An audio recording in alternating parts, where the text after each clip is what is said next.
বন্ধুরা, আজ আমি রান্না করব ফ্যাসা মাছের পাতলা ঝোল। তাই মাছগুলোকে আমি ভালো করে কড়া করে ভেজে নিচ্ছি। কিছু কিছু মাছ আছে কড়া করে না ভাজলে একদম খাওয়া যায় না, আর এই মাছে তো প্রচণ্ড কাঁটা।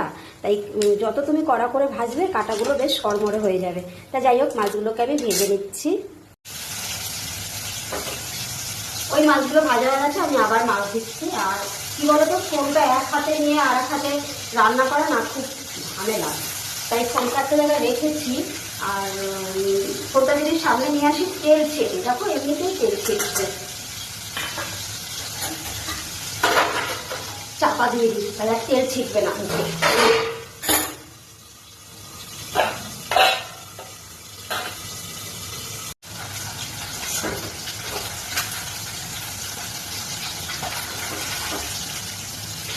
পরের মাছগুলো উল্টে দিচ্ছি।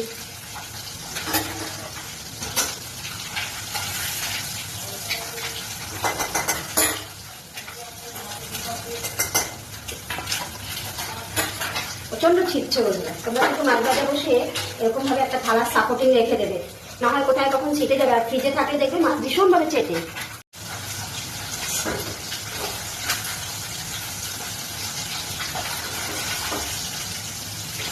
পরের মাছগুলো উল্টে দিচ্ছি।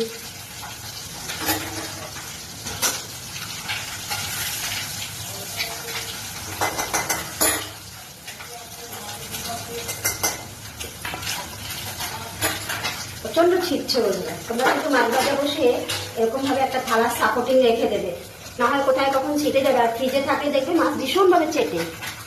এই দেখো, পরের মাছগুলো ভাজা হয়ে গেছে, এবার নামিয়ে নেব। কিন্তু ফোন এক হাতে ধরে মাছটা কিভাবে নামাই বলো তো, একটা একটা করে নামাতে হবে। না বন্ধুরা, থাক, ফোনটা এখানে রেখে দিই, দিয়ে আমি মাছটা নামিয়ে নিই। আরো কটা আছে, দিয়ে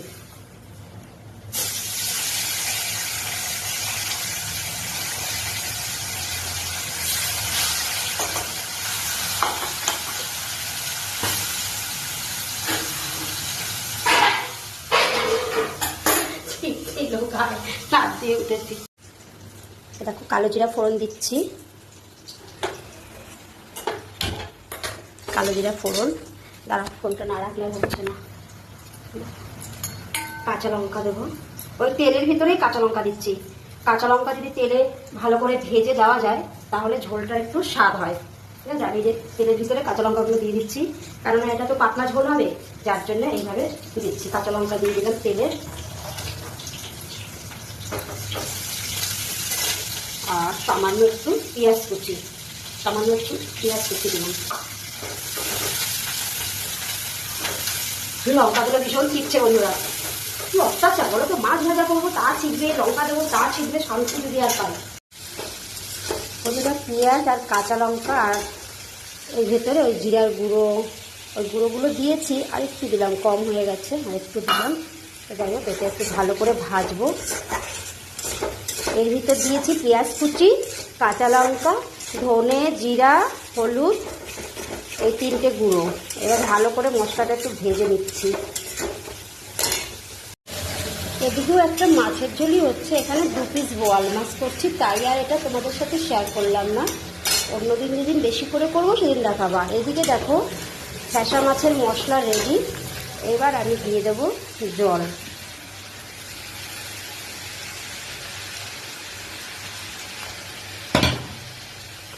জলটা একটু ফুটবে, তারপরে মাছগুলো ছাড়বো। দেখো, জল দিয়ে দিয়েছি। এবার জলে দেবো হচ্ছে লবণ।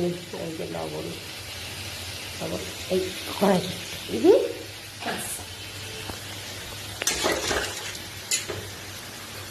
মাছের আলুটাও ভাজা হয়ে গেছে মোটামুটি। এটা একটা পাতলা করে বোয়াল মাছের ঝোল করছি, এটাও পাতলা করে করছি বন্ধুরা। কদিন ধরে না মাংস, ভোলা মাছ এগুলো সব মশলা খাওয়া হয়ে গেছে, তাই আজকে একদম হালকা পাতলা রান্না করছি। এটা একটু ফুটবে, তারপর মাছটা দিয়ে দেবো। বন্ধুরা, এই দেখো, জল আমার ফুটে গেছে, এবার মাছটা ছেড়ে দিলাম ঝোলের ভিতরে।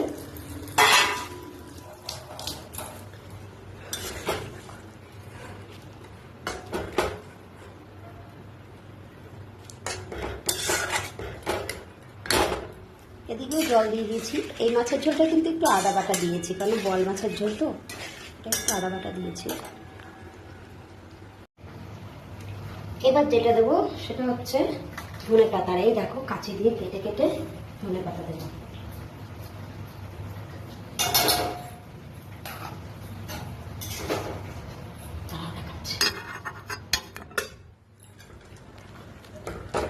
দেখো ধনে পাতাগুলো আমি কাঁচি দিয়ে কেটে কেটে দিয়ে দিয়েছি। মাছের ঝোলটা হয়ে গেছে।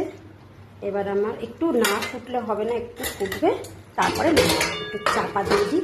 এদিকে মাছেও ধনে পাতা দেবো। এটা আলু আছে তো, তাই আলুগুলো সিদ্ধ হয়নি।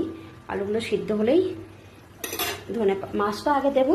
এই দেখো 2 পিস মাছে, দেখো 2 পিস মাছ দিয়ে দিলাম।